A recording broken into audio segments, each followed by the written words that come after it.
नमस्कार, दैनिक पुकार न्यूज में आपका स्वागत है। मैं हूं चेतन व्यास आपके साथ। विधानसभा महासंग्राम 2023 को लेकर वर्तमान में जिस तरह से विधानसभा चुनाव को लेकर एक अलग अलग प्रकार से, अलग अलग श्रेणी से, अलग अलग पार्टियों से जिस तरह से आने वाले चुनाव को लेकर हनुमान सिंह जी बोहिड़ा के नाम से बड़ी सादरी में एक अलग ही नाम और अपनी छवि को लेकर काफ़ी सालों से उभरे हुए हैं, जिन्होंने अभी वर्तमान में कांग्रेस से एक दावेदारी करने की उम्मीद जता रखी है।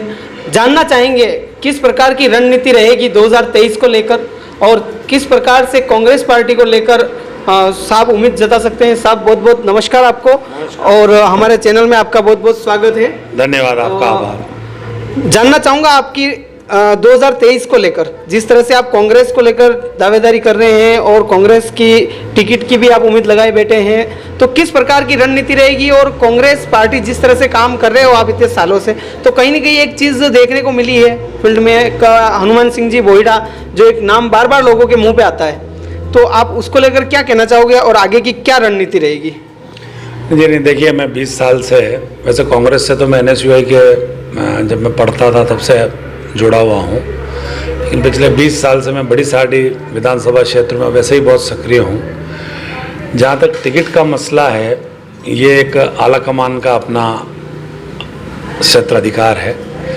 टिकट मांगना हर कांग्रेस कार्यकर्ता का अधिकार है। जो कांग्रेस पार्टी में काम करता है, कांग्रेस पार्टी में अपना विश्वास रखता है, वो टिकट मांग सकता है, मगर आखिरी फैसला कांग्रेस आला कमान को करना है और वो करेंगे। तो जो भी वो फैसला करेंगे हम उसके साथ हैं।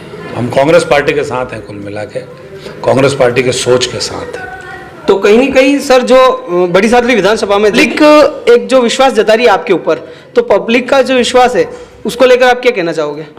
जी देखिए, पब्लिक का विश्वास तो मेरा और उनका अपना आपसी एक बहुत ही सुंदर संबंध है, क्योंकि मैं पिछले 20 वर्ष से शायद ही कोई ऐसा दिन गया हो कि जब मैं किसी गांव, खेड़े या आखिरी पंक्ति में बैठे हुए व्यक्ति से जाके नहीं मिला हूँ या उसके सुख दुख में शामिल नहीं रहा हूँ। हमेशा मैं उनके साथ जुड़ा रहा हूँ, हमेशा उनके सुख दुख में कोशिश करता हूँ कि रोज़ मेरी उनसे 1 to 1 मुलाकात हो, उनके समस्याओं को मैं समझूँ और मेरी सरकार तक पहुँचाऊँ।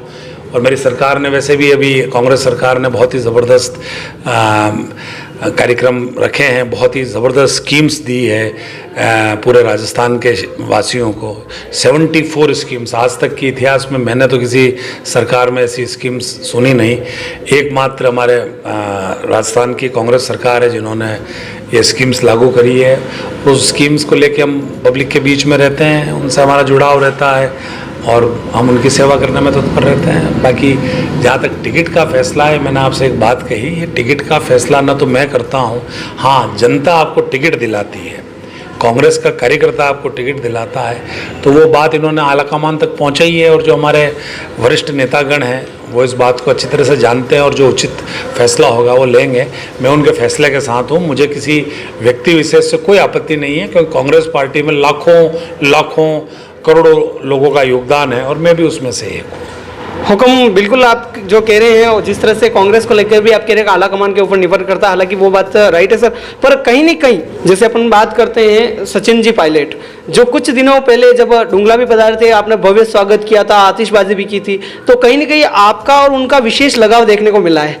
तो वो आपका जो स्नेह है तो वो पार्टी को लेकर है या व्यक्तिगत है, कैसे क्या है?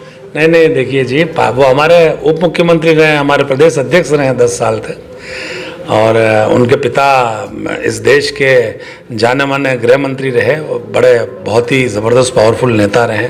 सचिन पायलट साहब अपने आप में बहुत ज़बरदस्त नेता हैं, तो वो तो हमारे नेता हैं। इसमें कांग्रेस पार्टी के राजस्थान के नेता हैं, सभी के नेता हैं इसमें।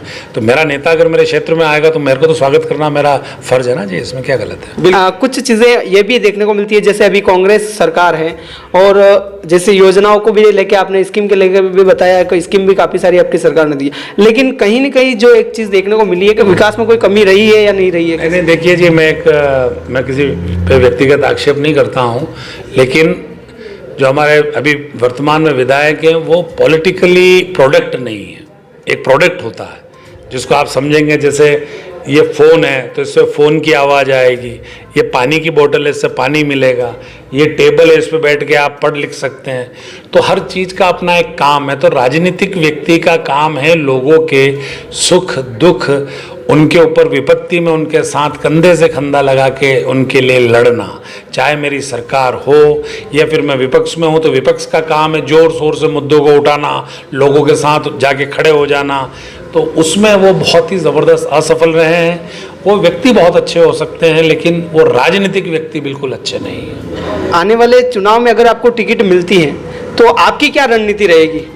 मेरी रणनीति सर, मैं 20 साल से रोज ही रणनीति के, मैं प्रथम सुबह जब अपने घर से निकलता हूँ, पिछले 20 साल से मैंने एक चुनाव लड़ा था यहाँ पे जिला परिषद का जी। वार्ड नंबर 16 से जी। तो राजस्थान में मुझे हाईएस्ट वोटों से यहाँ की जनता ने जिताया, जनता ने आशीर्वाद दिया, मैं उनका आभारी हूँ। बहुत जागृत स्थिति में बड़ी सारी विधानसभा में है, इमीडिएट युद्ध के लिए तैयार है। युद्ध मतलब जो पॉलिटिकली चुनाव होते हैं उसकी मैं बात कर रहा हूँ।